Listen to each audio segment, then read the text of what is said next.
When I was sitting down to plan out this little show here of mine, I had a lot of passages from the novel that I wanted to read, but one of them stood out above all the rest, and it kind of seemed to encapsulate the entire spirit of the novel. Because if there's one thing that I want you all to understand about Mongolia, it's this.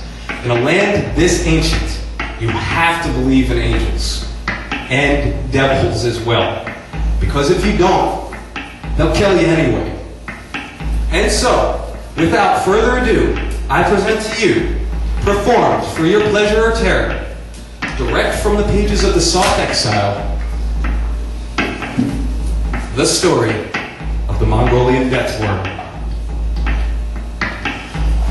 Many Mongolian herders say that the Mongolian Death Worm, is the most dangerous thing in the Gobi Desert. Stretched out to its full length, the the intestine worm, can strike fear into the hearts of even the stoutest Nada warrior. The giant worm can grow to the size of 2 men, maybe 3, depending on who you ask and how drunk they are. Like a serpent from hell, the beast is blood red in color and gives off a foul stench that reminds many of rotten flesh. Inside the worm's terrible mouth lies 1,000 teeth, and each tooth is equal to 1,000 tiny knives. When it attacks, it fights with the hunger of 1,000 wolves, and nothing that feels its bite ever survives. The Mongolian Death Worm is subterranean, hiding underground for most of the year. But every summer, in June and July, just when the weather is at its hottest, the worm emerges from its slumber, hungry, impatient, and nothing in the Gobi is safe.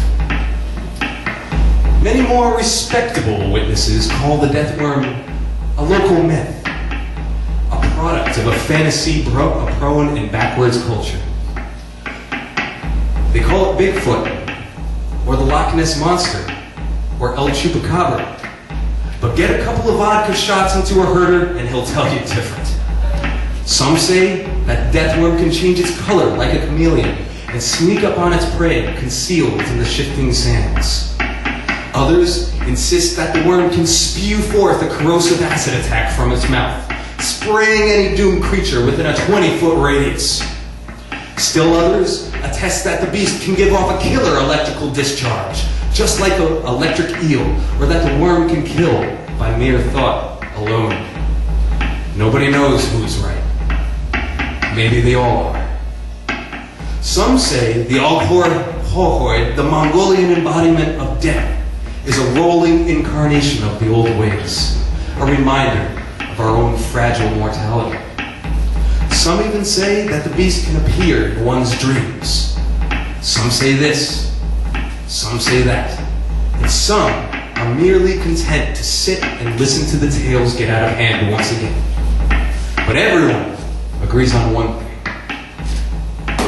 It's no goddamn spirit animal, that's for sure.